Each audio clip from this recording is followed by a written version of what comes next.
Good morning, 10th class students. Today, once again, I am before you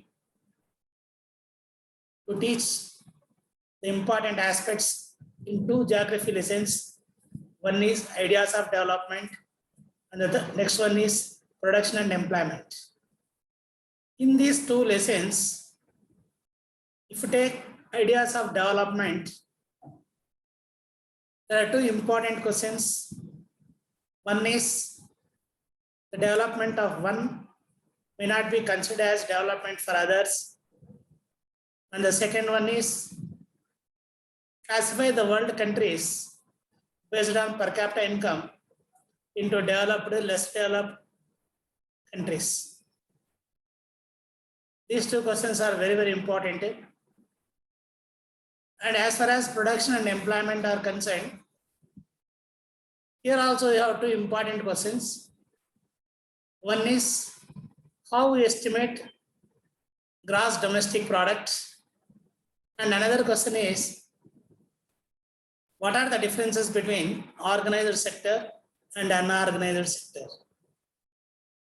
So coming to the ideas of development lesson, first of all, you should know the meaning of growth and meaning of development. See, growth refers to increasing of production. Growth refers to increasing of production. Increasing of production refers to increasing of GNP, NNP, etc. Development refers to growth plus change. In addition to the production of goods and services, there should be some change, maybe in the form of reduction of inequalities between rich people and poor people, maybe in the form of reduction of infant mortality rates, maybe with regard to the net attendance rate. So like that you have many things. So these are all the things that you have to remember at first as basic. Coming to one more questions, this lesson is concerned. You should know what is meant by HDI. HDI, expand HDI, Human Development Index. Define Human Development Index. Human Development Index is a composite index based on literacy, health, housing, transportation, power, irrigation, besides per capita income. I will repeat again. Human Development Index, it refers to not only per capita income. In addition to per capita income, there should be developments with regard to literacy rate, health, transportation, power, irrigation, etc. So that is HDI, Human Development Index. This is very, very important. Then IMR, expand IMR. IMR is nothing but infant mortality rate. So what is infant mortality rate? Death of children below the age of 1 year, it is called as infant mortality rate. Then life expectancy. What is life expectancy? Life expectancy means on an average how long a person is going to live. On an average, how long a person is going to live is called as life expectancy. Define per capita income. Very, very important. The average income earned by an individual in a country in a year is called as per capita income. I will repeat again. The average income earned by an individual in a country in a year is called as per capita income. So how we calculate per capita income? Per capita income is equal to national income by population of a country. National income by population of a country is per capita income. Then, who is a literate? A person who knows reading and writing of a particular language or languages is called as a literate. How we calculate literacy rate? So literacy rate will be calculated like this. Total number of literates divided by population above the age of 7 years into 100. I'll repeat again. Total number of literates by population above the age of 7 years. Population above the age of 7 years is nothing but in the total population, we have to remove the age of children below the age of 7 years. So we call it as population above the age of 7 years into 100. See, these are all important 1 mark questions as far as ideas of development is concerned. Then net attendance rate is also there. Net attendance rate is nothing but percentage of number of children going to school up to the age of 6 to 14 years is called as net attendance rate. So these are all the 1 mark questions which are very, very important as far as ideas of development is concerned. So coming to the 4 mark questions or 8 mark question, we have 2 important questions. One is the development of one may not be considered as development for others. So why? So the simple answer here is, see, the answer, you start writing the answer like this if it is asked. So the central government has set up nuclear power plant in Kudankulam in Tirunelveli district of Tamil Nadu. So this project is taken up by the central government to generate nuclear energy to meet the growing demand of power in Kudankulam. The main aim of the government is to increase the power, whereas the people who are living near the coastal areas of the Kudankulam and the other sections of the society, they are not interested because of this. Why? Because they feel that there is no security and it is not safe enough for them to live, and there is every possibility that their livelihood may be taken off. So because of no safety, no security and livelihood, the scientists, the environmentalists, the people who are living nearby and all the other people, they started raising their voice against the decision taken by the government to continue these projects. The government has decided to continue the project in spite of so many protests by all these people. Why? Because the government thinks that this project has given security and there is no need for the people to have any fear out of this. So though many protests are continued, the government went on continuing this project. So here development of one is nothing but a development to be considered by the central government because it wanted to generate nuclear energy. So if it is continued, then it will be a development for the central government because it will be meeting the demands. Then the development of one may not be development for others. See, just now I told you that the scientists, the environmentalists, the people and all the other educated people, the fisher folks, they were having their own doubts about the safety, security and the livelihood of the people living around it. So that is not development for them. So though there was a lot of protest, the government continued with the project. So we say that the development of one may not be considered as development for others. One example, I will give you one more example. See, construction of projects, construction of dams, The government wanted to construct number of dams. See, we have many benefits. If a dam is constructed, we can provide water for irrigation, for agriculture, and then we can generate electricity. We can promote navigation. We can promote tourism. All these benefits are there.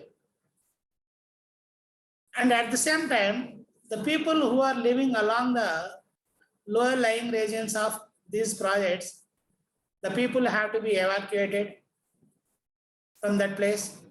They have to be shown some other place.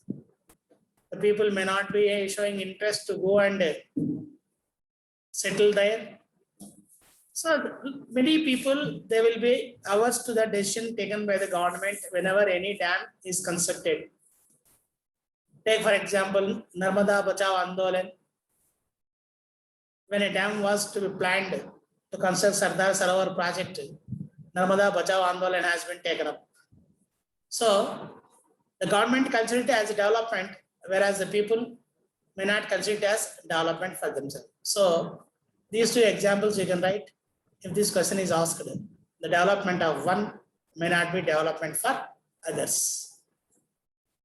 Another important question in this chapter is, how can you classify the world countries based on per capita income? According to World Bank reports, countries whose per capita income is more than 12,600 US dollars are considered as developed countries as per 2012. Countries whose per capita income is more than $12,600 US dollars are considered as developed countries.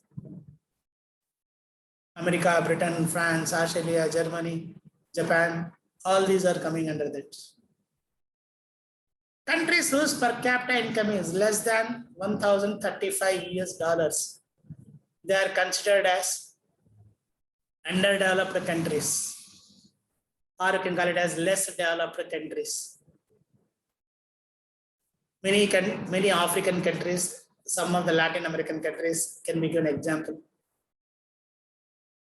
And the countries whose per capita income is between 1,036 to 12,600 US dollars, those countries will be considered as developing countries.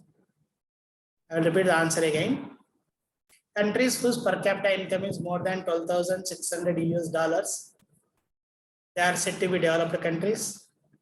Countries whose per capita income is between 1,035 to 12,600 US dollars, they are called as developing countries. Countries whose per capita income is less than 1,035 US dollars, they are considered as less developed countries. So per capita income is nothing but average income of the individual and in a country in a year. So this is another very, very important topic as far as ideas of development is concerned. So this is about the ideas of development lesson. Coming to the another lesson, production and employment. So in this lesson, we have once again 3 important questions. One is, what are the key sectors of economy? How gross domestic product will be estimated? And what are the differences between organized sector and unorganized sector? So first of all, let us know what are the key sectors of an economy. The 3 key sectors of an economy are primary sector, secondary sector, service sector. Primary sector.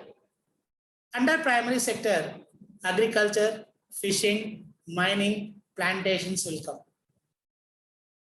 Under secondary sector, small scale manufacturing, small scale and large scale manufacturing industries and construction activities will also come. Under service sector, transport, communication, and all those which are providing services such as hotels, hospitals, banks, and other financial institutions, etc. So these are the three key sectors of an economy. Primary sector, the important primary sector is agriculture. Important secondary sector is industries, both large scale, small scale. And as far as service sector is transport, communication. So these you have to remember. And another important aspect in this is expand GDP. GDP means gross domestic product. So how GDP will be estimated? Very, very important question it is. So you write answer like this. GDP.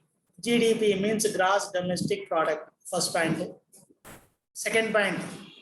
Gross domestic product means the value of final goods and services produced in a country in a year. Then estimation of GDP. See, whenever GDP is estimated, we have to take only the value of final goods and services. The value of intermediate goods should not be considered. Then I will give you an example to understand this concept. Suppose a farmer has produced 100 quintals of paddy and he sold it for at the rate of 25 rupees. Then the value of it will be 2,500. Now the value of paddy is 2,500 rupees. And that has been purchased by a hotelier. Sorry, that has been purchased by a mill owner. And he takes out 80 kilos of rice and 20 kgs of husk. 80 kilos of rice were sold at the rate of 40. So that means the rice miller will be getting 3,200. And 20 kgs of husk at the rate of 20. 20 into 20, 400. So total 3,600. He purchased paddy at the rate of 2,500. Now he is getting 3,600 by selling the rice as well as husk. And this has been purchased by hotelier. By purchasing rice and husk, the hotelier prepares idli and dosa, and he got 5,000 rupees. Now, the value of final goods and service is 5,000. The value of final goods and service is 5,000. So, while calculating GDP, we have to take only the value of 5,000. We should not consider the values of paddy, husk, rice, etc. If we add again, it leads to double counting and our GDP estimation goes wrong. So what is the value of final goods and service? The value of final goods and service is 5,000 rupees. So that's how you have to write the answer for GDP. Then coming to the another important aspect, organized sector and unorganized sector. So it may be asked for one more question. Define organized sector. So you have to write organized sector refers to large scale agricultural and industrial undertakings where there will be a definite pattern of production and employment. In the organized sector, only 8% of the working population is engaged. Then unorganized sector.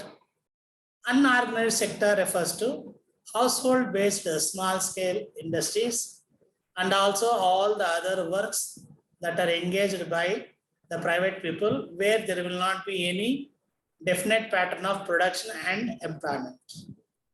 The main difference between organized sector and unorganized sector is that in the organized sector, there will be a definite pattern of production and employment, whereas in unorganized sector, there will not be any definite pattern of production and employment. So 92% of the working population, they are depending on unorganized sector. Now let me tell you what are the differences between organized sector and unorganized sector. So you have to read like this: organized sector. First, organized sector refers to large scale industrial and agricultural units where there will be a definite pattern of production and employment. That is first point. Second point, those people who are working in the organized sector, they will have fixed timings. Next, they will have fixed salaries. In addition to salaries, they will be given PF, Provident Fund, and medical facilities, and all the other allowances. And sometimes big organization will provide even transport facilities to pick up the employees and to drop the employees. And Sundays they need not work. And during holidays they need not work, and they will be paid holidays. So these are the advantages you have in the organized sector. Coming to unorganized sector refers to a sector where there will not be any defined pattern of production and employment. So that you have to write the definition first. Second thing is, there will be no fixed timings. Say for example, the workers will be working from 7 a.m. to 7 p.m. sometimes. There will be no fixed wages for them. The wages will differ based on the work. And there is no guarantee that they will have regular work. So there is every possibility that the workers may not be having work throughout the year. And they will not be having any paid holidays. So they will be having only limited time for lunch, and again they have to work. If any accident takes place, even there will not be any accidental benefits also. There will not be any other allowances will be given for those who are working in this sector. And there is no paid holiday. If a worker works, he will get wages. If he or she doesn't work, they will not be given wages. And the place where they will be working may be far away from that place. So the management will not provide any transport facilities to them. So that is the difference between the organized sector and unorganized sector. So students, these are all the very, very important questions as far as these two lessons are concerned. You concentrate on these questions, and 1 mark questions also. Definitely there is every possibility that you may get any one of these questions. Dear students, examinations are approaching very, very fast. So don't think that it will be postponed. And today's news is that the government is very much ready, and it is planning to keep your exams as per schedule. Of course, schedule will be announced later. So prepare well, don't waste your time. Thank you.